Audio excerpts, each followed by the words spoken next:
একটা আয়াত, যে আয়াতটা বান্দা তুমি চাইলেও মানতে হবে, না চাইলেও মানতে হবে, মুসলমানেরও মানতে হবে, হিন্দুদেরও মানতে হবে, খ্রিস্টান বৌদ্ধ সব মানুষদের মানতে হবে। ওই আয়াত যদি তুমি না মানো, তারপরও ওই আয়াতের আমল হিন্দু বৌদ্ধ খ্রিস্টান সবার তোমার আমার করা লাগবে। ওমা খালাকাতুল জিন্না ওয়াল ইনসা ইল্লা লিয়াবুদুন। আমি আল্লাহ পাক রব্বুল আলামিন বান্দা তোকে দুনিয়ার ভিতরে পাঠিয়েছি একমাত্র আমার ইবাদতের জন্য, অন্য কিছুর জন্য বলছিনি না। কোরআনের আয়াত বলছে আমার আল্লাহ একমাত্র বান্দা, তুই যদি আমার ইবাদত করতে পারো, এ দুনিয়ার ভিতরে আমি আল্লাহ পাক রব্বুল আলামিন তোর জন্য কত কিছু রেখে দিলাম। তোর জন্য আমি কত ফল, কত গাছ, কত পালা, কত খাবার রেখে দিলাম। এ বান্দা তুই খাবি, আমার ইবাদত করবি, আর কোনো টেনশন নাই। কারণ হাসরের ময়দানে যখন আপনি আমি উঠবেন, হাসরের এক একটা দিন হবে দুনিয়ার মনে হয় যেন 1 সেকেন্ড 2 সেকেন্ড, 1 দিন 2 দিনের সময়। আপনি দুনিয়ায় বসে 100 বছর জীবিত ছিলেন, এই কিয়ামতের ময়দানের এক একটা দিন যা মনে হবে দুনিয়ার একদিন 1 ঘন্টা 2 ঘন্টা ছিলাম। এত সংকীর্ণময় সময়। কোন মুফাসসিরিনে কেরাম বলেছেন যে আমি ঘরের দরজা, এক দরজা দিয়ে উঠেছি আর এক দরজা দিয়ে বের হয়ে আসছি, সময়টাকে এমন ভাবে মনে হবে। আমার আল্লাহ বলেন আমি বান্দা জান্নাতটাকে এমন ভাবে সৃষ্টি করেছি, যেই জান্নাতের ভিতরে একবার বান্দা তুই ঢুকবি আর জীবনে কোনোদিন বের হতে হবে না। কত সুন্দর জান্নাত! বুঝতে হবে দুনিয়ায় আসারও একটা শুরু আছে, আবার যাওয়ারও একটা শুরু আছে। কুরআনুল আযীমের ভিতরে একটা আয়াত আছে, এ বান্দা তুমি কিছু মানো আর নাই মানো, একটা আয়াত, যে আয়াতটা বান্দা তুমি চাইলেও মানতে হবে, না চাইলেও মানতে হবে, মুসলমানেরও মানতে হবে, হিন্দুদেরও মানতে হবে, খ্রিস্টান বৌদ্ধ সব মানুষদের মানতে হবে। ওই আয়াত যদি তুমি না মানো, তারপরও ওই আয়াতের আমল হিন্দু বৌদ্ধ খ্রিস্টান সবার তোমার আমার করা লাগবে। কোনটা জানেন? কুল্লু নাফসিন যায়িকাতুল মাউত। এই ঠিক না? আপনি মুসলমান হয়েও মানতে পারেন।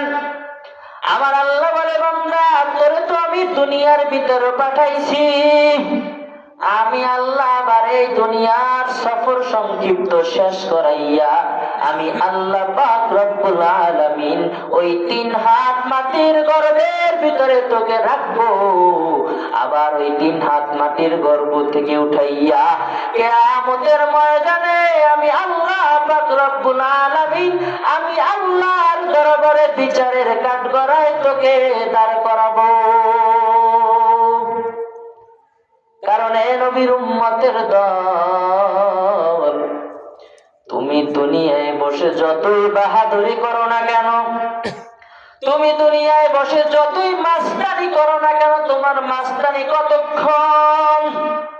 ওই পুলিশের হ্যান্ডকাপ যখন তোমার হাতে লাগাবে, তুমি যত বড় ডাকাত চোর বাটপার হও না কেন, পুলিশের হ্যান্ডকাপ লাগানো পর্যন্ত তোমার ক্ষমতা।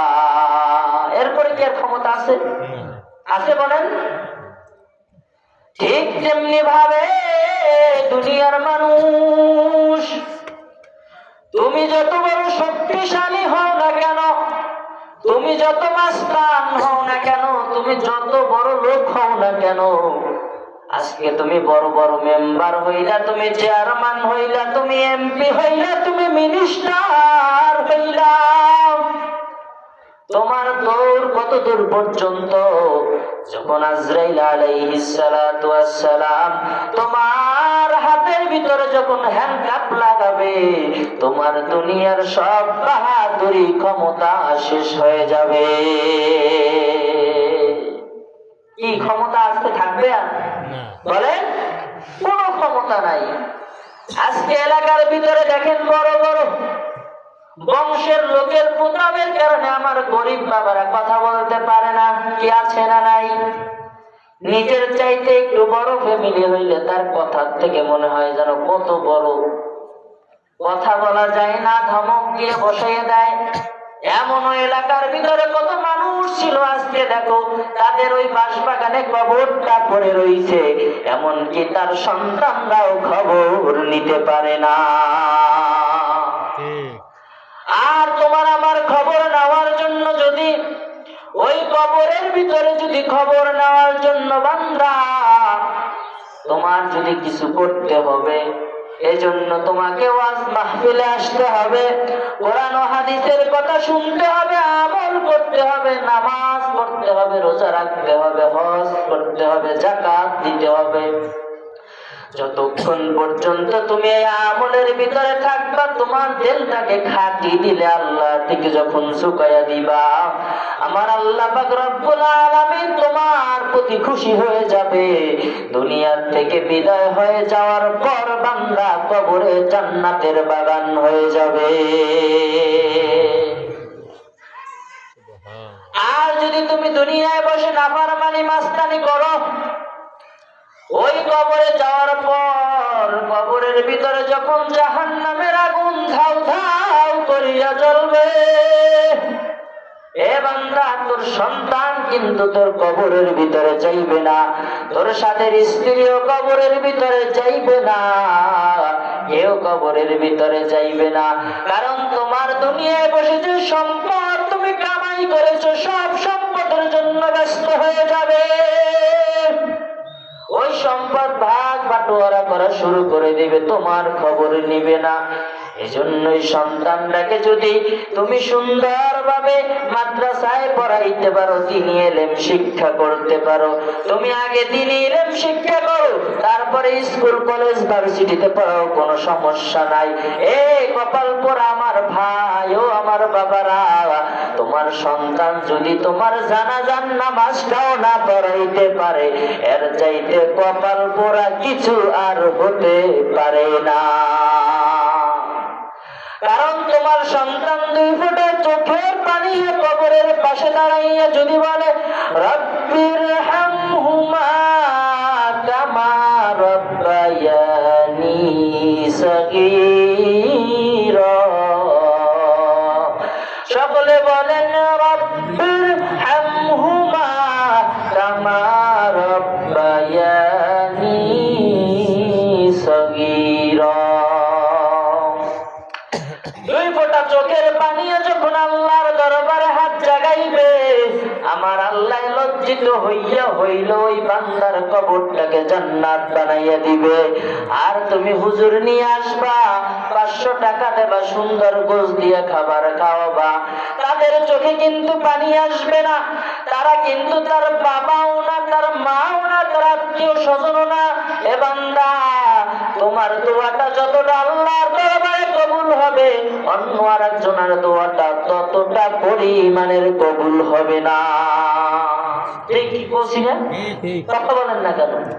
এখানে অনেক বাবারা আছে, মা দুনিয়া থেকে বিদায় হয়ে গেছে, বাবা দুনিয়া থেকে বিদায় হয়ে গেছে, আর দুনিয়ার ভিতরে আসবে না। এর নবীর উম্মতের দল, দুনিয়ায় আমি কি করলাম, কি করব, কবে আসলাম, আমার কোথা থেকে চলিয়া যাব, কিছু বলার নাই। কারণ রাহমাতুল লিল আলামিন আপনার আমার জন্য যেই কষ্ট দুনিয়ার ভিতরে করে গেছেন, তার 1000 ভাগের কষ্ট যদি আপনি আমি করতাম, তাহলে বড় মাপের আলেম হয়ে যাইতাম। কোনো কষ্টই করি না। আমার নবী তায়েফের ময়দানে যায় দ্বীনের দাওয়াত দেওয়ার জন্য। ওই তায়েফের ময়দানে বাচ্চারা পাথর আমার নবী মুহাম্মাদের গায়ে ছুঁড়ে মারে, আর নবী মুহাম্মাদের শরীর থেকে রক্ত ঝরে যায়। আমার নবী ক্লান্ত হয়ে যায়, হাঁটতে পারে না। জিবরাইল বলে, ইয়া রাসূলুল্লাহ, ইয়া হাবিবাল্লাহ, আপনি শুধু একবার বলেন, ওই তায়েফে 2 পাহাড় চাপা দিয়ে আমি তায়েফবাসীকে ধ্বংস করে দিব। আমার নবী কেমন মায়ার নবী, আমার নবী কেমন দয়ার নবী। আমার নবী বলে, জিবরাইল না না, আমাকে দুনিয়ার ভিতরে পাঠানো হয়েছে রাহমাতুল লিল আলামিন হিসাবে। আমি নবী মুহাম্মদ যদি আজকে অর্ডার দিই, ওরা যদি দুনিয়া থেকে বিদায় হয়ে যায়, আজকে ওরা বুঝে নাই, ওরা মুসলমান হয় নাই, এমন এক সময় আসবে আমি মুহাম্মাদের এই দাওয়াতের কারণে ওদের ছেলে সন্তানগুলোও মুসলিম হয়ে যাবে। আমার নবী কত মায়ার নবী ছিলেন, যেই নবী উহুদের ময়দানে তার দান মুবারক শহীদ হয়ে গিয়েছে।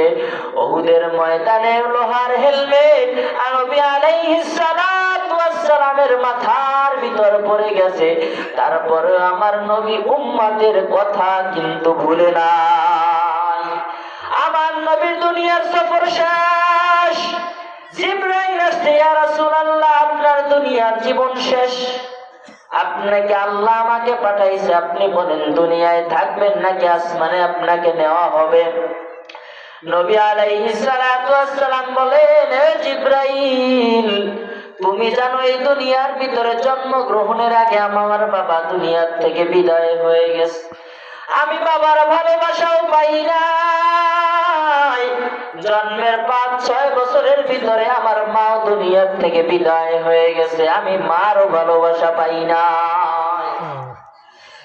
আমি শুধু আমার এই উম্মতের জন্য আমার জীবন সব কিছু ব্যয় করে দিয়েছি। আজ যদি আমি এই নবী উম্মত ছাড়া যদি চলে যাই, আমার এই এতিম উম্মতের কি হবে? আমি নবী মুহাম্মদ ছাড়া এদের আর কেউ না। আমার নবী মরার সময় আপনার আমার কথা ভাবছেন, আমার নবী মারা যাওয়ার সময় বলছে, উম্মত উম্মত, আমার উম্মতের কি হবে? এর নবীর উম্মতের দল, সেই নবীকে আপনি আমি চিনলাম না। সেই নবীর মোহাব্বত, সেই নবীর ভালোবাসা, সেই নবীর গুণগান আজকে আমি গাইতে পারি না। সন্ত্রাসীরা আমার নবীকে ব্যঙ্গ করে, আল্লাহকে ব্যঙ্গ করে, এরপরও আপনার আমার ভিতরে যায় না। কিয়ামতের ময়দানে যখন আল্লাহ পাক রব্বুল আলামিন বিচারের কাঠগড়ায় দাঁড় করাইয়া বলবে, আমার বন্ধু মুহাম্মাদের ভিতরে এই দুনিয়ায় বসে অনেকে কটূক্তি করেছে, তুমি কিচ্ছু করো নাই, তুমি জানি আমি নামাজও করো নাই, রোজাও রাখো নাই, হজও করো নাই, যাকাতও করো নাই, আমি নবী মুহাম্মদ এই দুনিয়া থেকে বিদায় হয়ে যাওয়ার পর ওরা যে আমার বিরুদ্ধে কথা বলেছিল, তুমি এর প্রতিবাদ করছালা কিনা? যদি বলেন না, তাহলে একটাই তোমার আমার জন্য জাহান্নামে যাওয়া যথেষ্ট। আর যদি সামান্য একটা ভালোবাসা যদি নবীর জন্য তুমি আমি করতে পারি, কিয়ামতের ময়দানে এই সামান্য উসিলাও জান্নাতে চলে যাবে। এর নবীর উম্মতের দলে এখানে অনেক মুরব্বীরা আছে, তাদের মাও দুনিয়া থেকে বিদায় হয়ে গেছে, বাবাও দুনিয়া থেকে বিদায় হয়ে গেছে। ওই বাবা কবর থেকে ডাক দিয়ে বলে, রেজাউল করিমে আব্দুর রহমান, তোর ওই মাহফিলে গেছো, আমি বাবা মায়ের কবরের আযাব না লিভাইয়া বাড়ি আসিস না। ওই মার জন্য দোয়া করেন, ওই বাবার জন্য দোয়া করেন, আল্লাহ ওই মা বাবাকে আপনি জান্নাতের বাগান বানাইয়া দেন। ওই বাবার জন্য দোয়া করেন, যেই বাবা আপনার জন্য আমার জন্য সেই ছোটবেলা থেকে মাথার গাম পায়ে ফেলাইয়া এত কষ্ট করেছে, এত কষ্ট করে তারপরে আপনার আমার মুখের ভিতরে খাবারের ব্যবস্থা করে দিছে, আপনার আমার পোশাকের ব্যবস্থা করে দিছে। আজকে ওই জনম দুঃখিনী বাবা দুনিয়ার থেকে বিদায় হয়ে গেছে, ওই বাবার জন্য বান্দা একটু দোয়া ভিক্ষা দেবানি, ওই বাবার জন্য একটু বলো, আল্লাহ জান্নাতের উচ্চ মাকাম দান করে দাও। হে আল্লাহ, দুনিয়ায় বসে বুঝি নাই এখন আমি ইনকাম করতে পারি, আমি মায়ের জন্য একটা ফল নিয়ে দিয়ে বলবো, ও মা তুমি একটু খাও, ও বাবা তুমি একটু খাও, কিন্তু আমি ঘরে ঠিকই যাই, ওই বাবার খাটটা খালি পড়ে রয়েছে, ওই মায়ের খাটটা খালি পড়ে রয়েছে, কিন্তু আমি একটু খাবার আমার মা বাবার মুখেও দিতে পারি না। ওই মা বাবার জন্য দোয়া করবেন, আল্লাহ পাক রব্বুল আলামিন জানো ওই মা বাবার জন্য এই দুনিয়ায় বসে আপনি আমি কিচ্ছু করতে পারি নাই, আল্লাহ জানো আপনার আমার এই দোয়ার কারণে আপনার আমার মা বাবার কবরটাকে জান্নাত বানাইয়া দেয়।